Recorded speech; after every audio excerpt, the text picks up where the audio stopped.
Selective empathy, something I wanted to talk about, so I thought I would talk about it on this walk.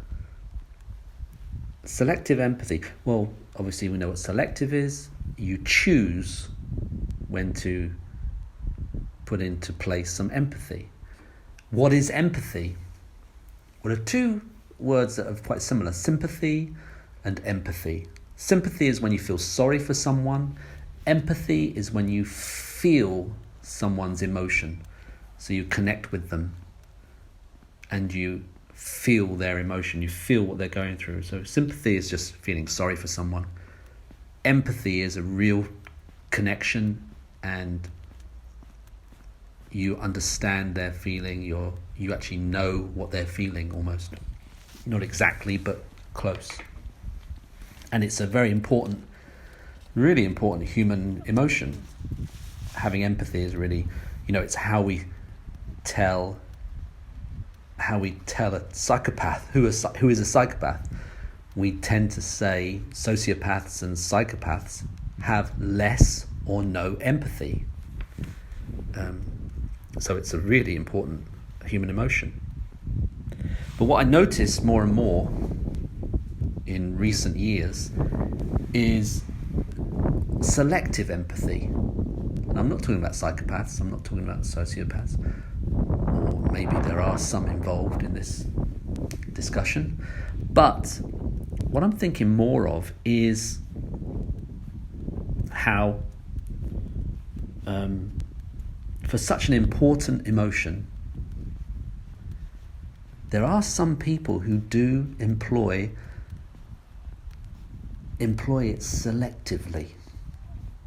And that's quite strange, because then if you select when you feel empathy and you kind of block it, or you use it to your advantage or for some reason, then it's not authentic, then it's not real.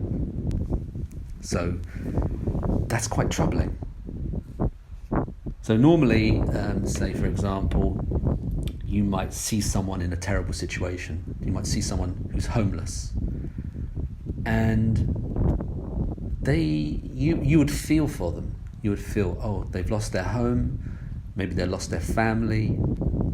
You would feel for them, and sometimes people say you shouldn't give money to people begging, but we always give money to people begging when we want to help them, or we try to help them.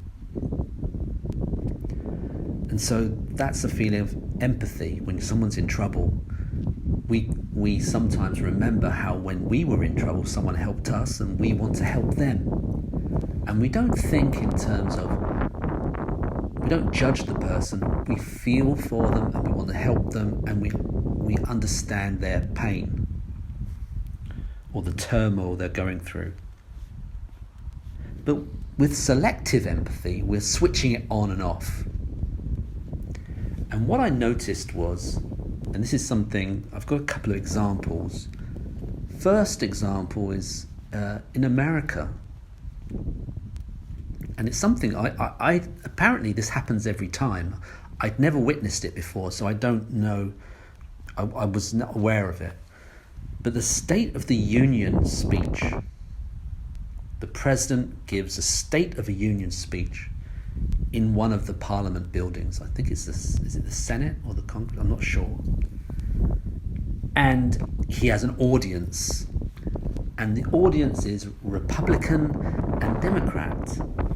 And as he gives a State of the Union speech, and what struck me as weird was we have a Queen's speech, and obviously we politely, both parties will politely applaud or will, react to it.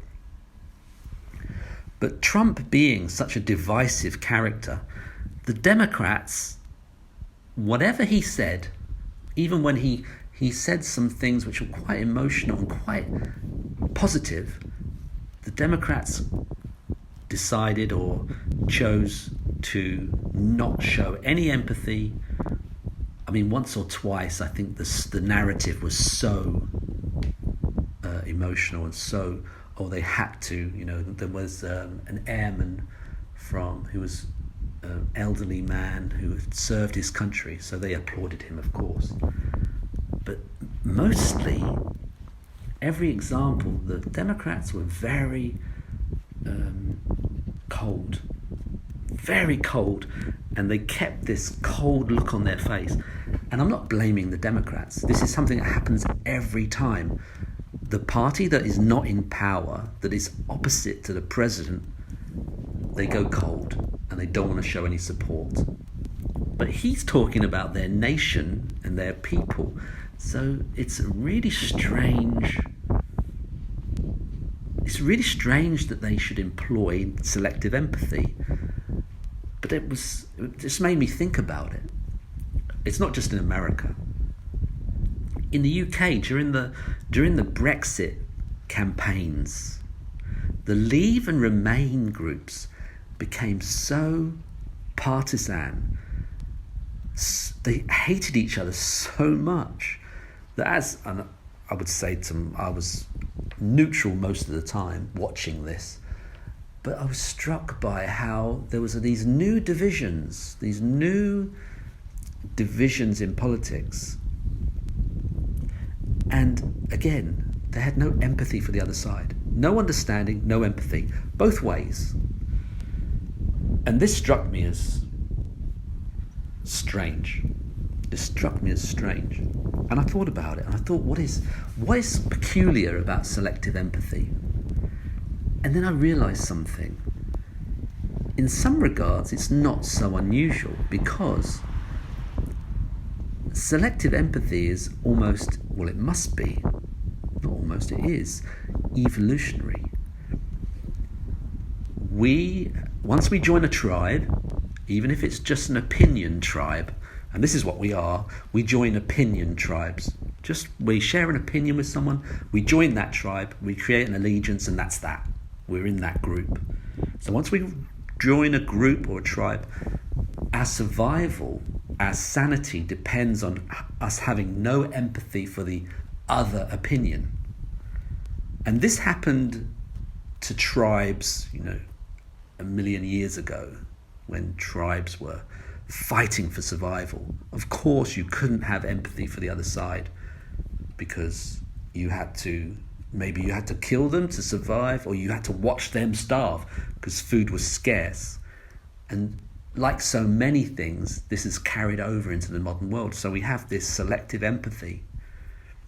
But it strikes me as almost wrong. And I think that if you follow Christian values, you have to think it's wrong.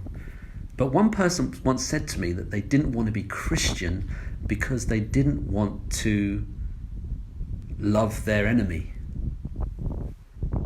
And again, that's selective empathy. And I thought about that, and I thought, well, there is a solution. There is a solution.